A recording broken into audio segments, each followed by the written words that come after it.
Good morning guys, welcome to today's worked exam answer video where I am having a look at two multiple choice questions, this time with a focus on more sort of inorganic and then organic chemistry. Either of these of course could be on Friday's paper 3 exam. The multiple choice tends to cover physical, inorganic and organic from both year 12 and year 13. So I chose these questions because the organic one in particular is quite tricky. There's a lot to think about there, and we're also applying our knowledge of benzene to a different scenario. And this first one about higher second ionisation energy, I know from working with students can cause problems as well. So when we're thinking about something like this first question and we're thinking about highest second ionisation energy, the first thing that I would always do is get your periodic table out and ascertain where the elements are positioned. So period 3, we've got sodium in group 1. We've got magnesium in group 2. Neon is actually in period 2. Is the noble gas in period 2, and then argon is the noble gas in period 3. Now, how does that help me? It helps me because we need to know trends in ionisation energies as we go down a group and also as we go across a period. And whilst we know those trends for first ionisation energies, the idea of charge, distance, shielding, repulsion and energy of the sublevel apply whether we're thinking about first ionisation energy or second ionisation energy or third, fourth, fifth, sixth, whatever. What we do need to do here though is also take into consideration the fact that these elements would have already lost an electron, so we will be thinking about neon plus, argon plus, magnesium plus, sodium plus, so they will all have one more proton than electrons at this point. Now, one of the things that affects ionisation energy is distance. That's the D, charge, distance, shielding, repulsion, energy of the sublevel. Chemists do some rubbish experiments that may help, it may not. So when we're thinking about these as our options, there is one element whereby taking the second electron means we will be taking it from an energy level, a main energy level that is closer to the nucleus, and that is sodium. So for sodium, if it's already lost its first electron, its new configuration would be 1s2, 2s2, 2p6. So when it then comes to removing the second electron from that sodium ion, we will be removing it from the second main energy level rather than the third main energy level. So that's going to see a big increase in the amount of energy needed to remove that electron because the distance from the nucleus to the outer electron has decreased, and there is also now less shielding as well. When we think about magnesium, even once that's lost an electron, we're still going to be removing the second electron from the third main energy level. So magnesium as a singly positive ion will still have an electron in the third main energy level, which can then be removed as the second electron. So we're not jumping closer to the nucleus.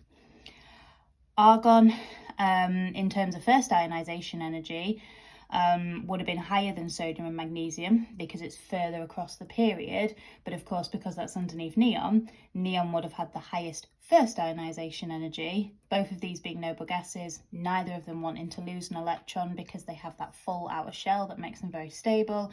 Again, removing from neon, where its electron is closer to the nucleus, will be harder than it would be for argon, but certainly across a period, ionisation energies generally increase because we've got more protons, and the shielding stays the same because the electrons rather are in the same main energy level. So when you're thinking about highest second ionisation energy, if you have a group 1 element, that's always going to be the answer that they're looking for, because of the fact that the second electron is being removed from an energy level, yeah, main energy level closer to the nucleus, which I'll just write here.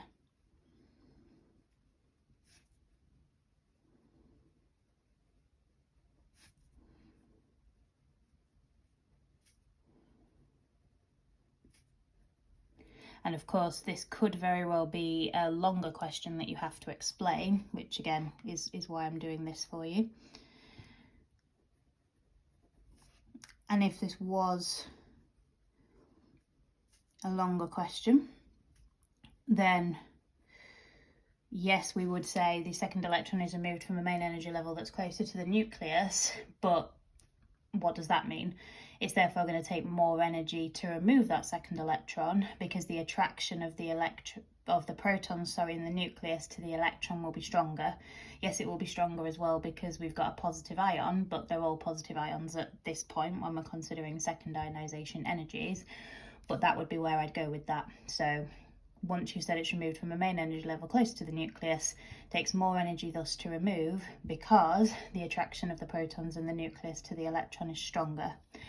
And always kind of ask yourself, if you've written an answer, so what? So what if it's removed from a main energy level closer to the nucleus? And always try and link it back to the question somehow. Okay? The second one is thinking about using our understanding of the bonding in benzene. So I guess that's perhaps a good place to start with this question. With benzene, we have the p orbitals. Oops. Helps if I could spell. We have the p orbitals overlapping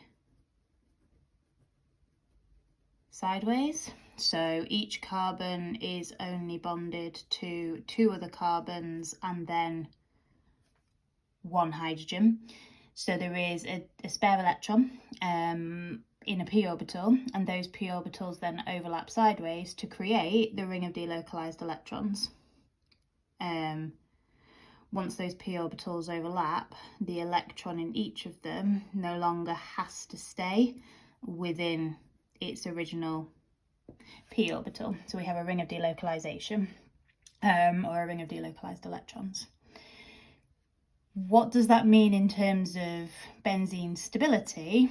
That increases the stability of benzene, and a lot of questions asking about the bonding in benzene will get you to compare it to the Kekule hypothetical cyclohexa-1,3,5 triene, and thinking specifically about using enthalpy of hydrogenation data.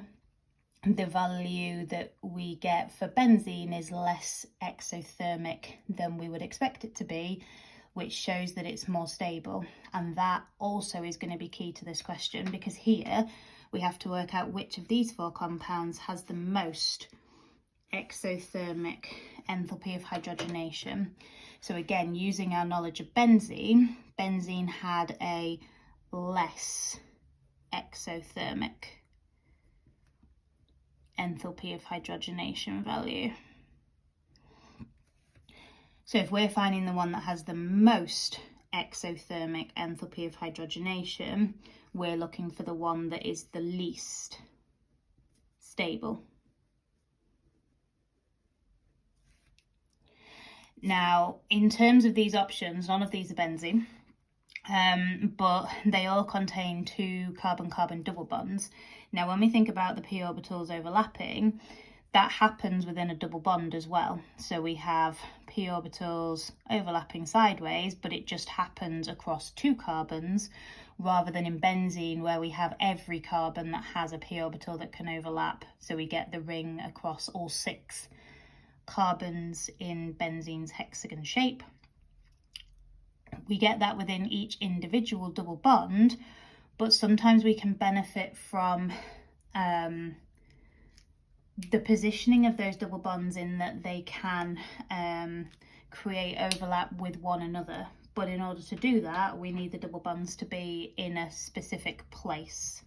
So what I'm going to do is, for every carbon that's a part of a double bond, I'm just going to draw a little p orbital, so a little figure of 8. And then we can have a think about the overlap of these p orbitals. So certainly within each double bond, the p orbitals will overlap. But what I hope that you will be able to see is that in options B, C and D, because we have alternate double bond, single bond, double bond, double bond, single bond, double bond, double bond, single bond, double bond, that these can actually then benefit from an increased amount of orbital overlap. And so that creates more delocalization, because we can have sort of across this, this will be buta 1,3 diene, because we've got the double single double bond, the p orbitals sort of on the ends of each of the double bonds can also overlap with each other, so that enables more delocalization. Same here, we can get delocalization sort of across the two double bonds and the single bond in between, and same here. And if we've got more delocalization, as we know from benzene, that's going to increase stability and thus make the enthalpy of hydrogenations less exothermic. So in these three options here, we have the advantage of more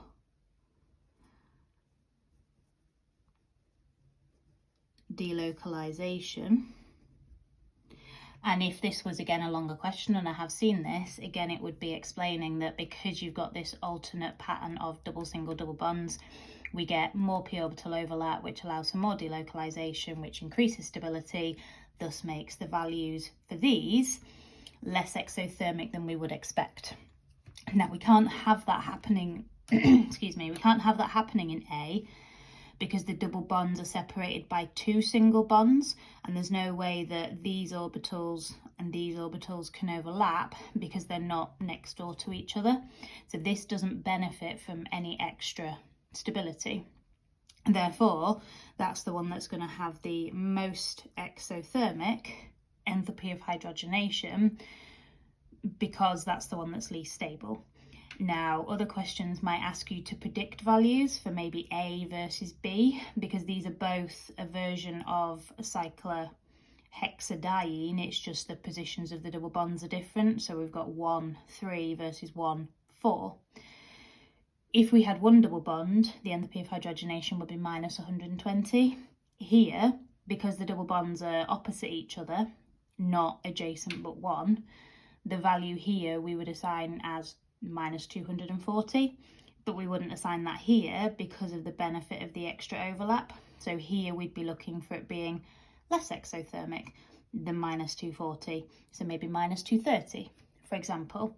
But this, understanding this and being able to apply what's going on in benzene to other cases has come up a couple of times in the past, and I think that's perhaps one of the trickiest sorts of questions, because of the application side of things, but also because we do need to understand and be able to explain clearly this idea of the p orbitals on the carbon atoms overlapping sideways, and how that then enables for the delocalization and what that does to the stability. Now, hopefully those make sense, but as always, any questions, please let me know in the comments or drop me a message. And if there's any other specific multiple choice or practical questions you'd like me to cover before Friday, do let me know. My intention is to do 2 practical questions to share with you tomorrow, one on recrystallization and one on spotting mistakes in some apparatus that's been drawn for distillation.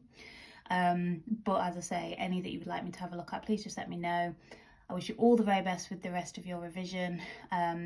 You are so close to being finished. Big final push now, guys. All the very best with everything.